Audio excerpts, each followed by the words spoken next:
देवियों, सज्जनों, संत महापुरुषों, सबको सत सत नमन।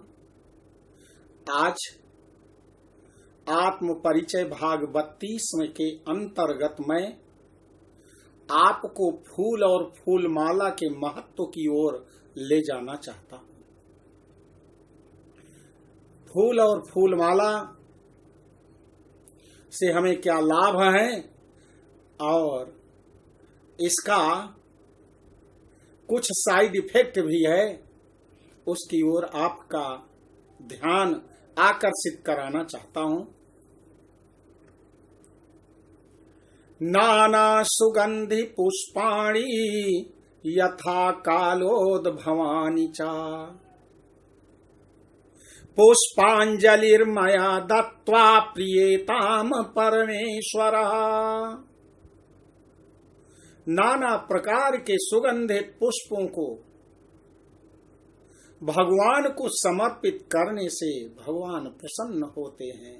भगवान ही नहीं प्रसन्न होते, मनुष्य, पशु पक्षी, समस्त जीव जंतु प्रसन्न हो जाते हैं पुष्पों को देखकर। पुष्प की रचना भगवान की रचना है, इसलिए इनका हमें आदर करना चाहिए।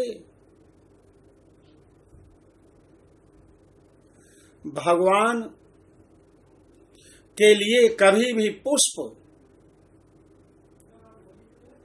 चोरी से तोड़ करके नहीं चढ़ाना चाहिए। नवरात्र हो या किसी भी प्रकार का देव की पूजा हो, देवियों की पूजा हो, और हम भगवान के लिए चोरी करके पुष्प ले आए, बहुत साइड इफेक्ट इसका भयंकर होता है। कुछ लोग नाराज भी हो जाते हैं कि देखो, लगाया है मैंने अपने सौंदर्य और शोभा के लिए कि फूल को देखकर उठूंगा तो मन प्रसन्न हो जाएगा, और कोई रात्रि में ही, अंधेरे में ही फूल तोड़ करके ले गया, वो जो है उसकी जो एक प्रकार से रोषात्मक भाव है वो चला जाता है। तो भगवान के लिए जैसे आपका कोई नात मात रिश्तेदार हो, चोरी करके उसके लिए आप खिला रहे हैं, नहीं, कदापि नहीं। भगवान के लिए सच्चे मन से आप अपनी पुष्प वाटिका हो, आप स्वयं पुष्प लगाए हो, तो उसको आप भगवान को समर्पित करो, बहुत अच्छा लगेगा। दूसरी चीज यह है कि यदि हम अपने बेटे की शादी करते हैं या बेटियों की शादी करते हैं तो बारात में जो माला होती है बारातियों को पहनाते हैं, और वो बाराती अपने गले में एक क्षण के बाद निकाल करके वो उस माला को इधर उधर फेंक देते हैं, पैरों से कुचली जाती है वो माला। भगवान बहुत कुपित होते हैं, कदापि ऐसा नहीं करना चाहिए। पूजा पाठ आप करिए, यज्ञ के हवन की भस्म, फूल आदि आप जा करके नदियों में डाल देते हैं, कभी नहीं ऐसा करना चाहिए। फूल की पंखुड़ियां एक एक निकाल करके आपके यहाँ गमले हो, उसमें डाल दो, खाद बन जाएगा। यज्ञ की जो भस्म है गमले में डाल दो, वो भी खाद के रूप में परिवर्तित तो हो जाएगा। और जो अक्षत है वो चिड़ियों को डाल दो। जो भगवान के लिए कपड़े ले आए हैं वो जो है आप भगवान के लिए जहां पर आसन उसको आप बिछा सकते हैं, अथवा आप आचार्य को दे दीजिए, वो अपना ले जाए। कोई चीज बहाने की जरूरत नहीं है। लेकिन भगवान के पूजन के लिए एक एक फूल को शादी और विवाह में माला के लिए आचार्य लोग तरसते हैं, बड़ी मुश्किल से मांगने पर उनको मिलता है। और बारातियों के गले में आप डालते हैं और एक क्षण भी उसे नहीं पहनते हैं, तो दोनों दोषी बनते हैं। जिन्होंने माला पहनाया है ये पितृदोष के अंतर्गत, और जिन्होंने पहना है वो उसको निकाल कर जिसने ऐसे फेंक दिया पैरों के नीचे, वो फूल की माला कुचली जा रही है। कभी ऐसा नहीं करना चाहिए, कभी हमें नहीं करना चाहिए ऐसा, क्योंकि एक बहुत बड़े कवि हैं माखनलाल चतुर्वेदी, उन्होंने पुष्प की अभिलाषा में वो कहते हैं, सुनिए, चाह नहीं मैं सुरबाला के गहनों में गूंथा जाऊं, चाह नहीं मैं सुरबाला के गहनों में गूंथा जाऊं, चाह नहीं प्रेमी माला में बिंध प्यारी को ललचाऊं, चाह नहीं प्रेमी माला में बिंध प्यारी को ललचाऊं, चाह नहीं सम्राटों के शव पर हे हरि डाला जाऊं, चाह नहीं सम्राटों के शव पर हे हरि डाला जाऊं, चाह नहीं देवों के सिर पर चढ़ूं भाग्य पर इठलाऊं, चाह नहीं देवों के सिर पर चढ़ूं भाग्य पर इठलाऊं, मुझे तोड़ लेना बनमाली उस पथ पर तुम देना फेंक, मातृभूमि पर शीश चढ़ाने जिस पथ जावें वीर अनेक, मुझे तोड़ लेना बनमाली उस पथ पर तुम देना फेंक, मातृभूमि पर शीश चढ़ाने जिस पथ जावें वीर अनेक।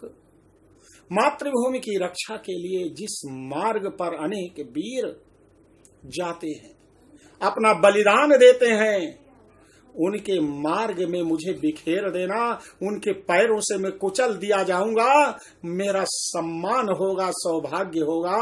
लेकिन ऐसे बारातियों के द्वारा ऐसे कुचला जाना मुझे अच्छा नहीं लगता। चोरी से देवताओं को फूल चढ़ाना दूसरे के यहां से तोड़ करके मुझे अच्छा नहीं लगता।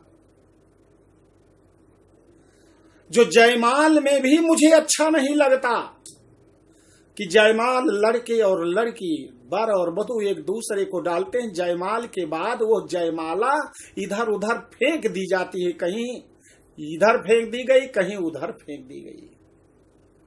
तो इस दोष से बचने के लिए बहुत जरूरी है कि लड़के के पिता हो या लड़की के पिता हो, आज बुके देने का प्रचलन है, पुष्प गुच्छ देने का प्रचलन है। आप सम्मान में एक पुष्प गुच्छ दे दीजिए, उसको कोई नहीं फेंकता। जयमाल के अवसर पर बुके पुष्प गुच्छ आप दे दीजिए, उसे सहर्ष स्वीकार कर लेंगे, बड़े सम्मान के साथ उसे ले जाएंगे। लेकिन फूलमाला उसे फेंक देते हैं, पैरों से कुचला जाता है, तो भगवान नारायण इससे बहुत दुखी होते हैं, क्योंकि एक फूल ओरिजिनल हमारे अंदर शक्ति नहीं है कि हम उसे बना दें। कुचलने का क्या हमारा अधिकार है? नकली फूल बना सकते हो, सेंट उसमें लगा सकते हो, लेकिन एक ओरिजिनल फूल आप नहीं बना सकते, उसमें आप सुगंध नहीं भर सकते, उसकी कोमलता और सौंदर्य को आप कभी नहीं समझ सकते। तो हे मनुष्यों, आप पितृदोष से बचने के लिए पुष्पमाला का निरादर मत करो। बहुत बड़ा दोष लगता है, गले में माला आपने पहनी है, उसको निकाल कर अपने बैग में रख लो, मत फेंकना इधर उधर, अधोगति को चले जाओगे। इसलिए पुष्प, गाय के पास जाइए खाली हाथ न जाइए, गंगा के पास जाइए, खाली हाथ जाइए। माता गंगा का दर्शन करने के लिए जाना चाहिए, जल अपने ऊपर छिड़को। और माता गाय के पास जाइए तो कुछ लेकर के, घास हरी हरी, केला है, सब्जी है, कुछ खिलाने के लिए। हम उल्टा करते हैं, गाय के पास खाली हाथ जाएंगे और गंगा या नदियों के पास कूड़ा करकट लेकर के जाते हैं और उसको हम प्रदूषित करते हैं। बहुत बड़ा दोष है। माता गंगा नहीं क्षमा करेंगी और गौ माता नहीं क्षमा करेंगी। हे मनुष्यों, अपने को समझो, आत्म परिचय स्वयं करो, तभी हम कहे जाएंगे कि हम अपना आत्म परिचय जानते हैं। इसके द्वारा मैं आत्म परिचय बताने के लिए ही आत्म परिचय नामक शीर्षक को लेकर के चल रहा हूं। तो इसका अभी अगला भाग आपके सम्मुख अगले पार्ट में क्रमशः मैं बताने जा रहा हूं। भाइयों बहनों, आपसे करबद्ध प्रार्थना है कि यदि यह वीडियो अच्छा लगा है तो लोगों तक इसे भेजो और उनसे कहो, बाईं तरफ लाल पट्टी पर सब्सक्राइब लिखा हुआ है, केवल उंगली रखना है, उंगली रख दो तो नित्य प्रति आपको नया वीडियो देखने को मिल जाएगा, जिससे आपको ज्ञान हो। इसीलिए कहते हैं कि पूजा पाठ हम बहुत करते हैं, हमें लाभ नहीं होता। हम पूजा पाठ जितना करते हैं बहुत बड़ी गलतियां कर देते हैं, इसलिए हमें लाभ नहीं होता है। तो इसको सब्सक्राइब करो, लाइक करो, दूसरों को शेयर करो। फालतू का मैसेज वीडियो आप भेजते हैं और इससे हम अपना आत्म परिचय प्राप्त कर रहे हैं, इसमें कहीं पैसा नहीं लग रहा है। इसलिए निवेदन है कि ज्यादा से ज्यादा लोगों तक मेरी यह बात पहुंचाने की कृपा करें। धन्यवाद। फूल देवता भगवान की जय हो।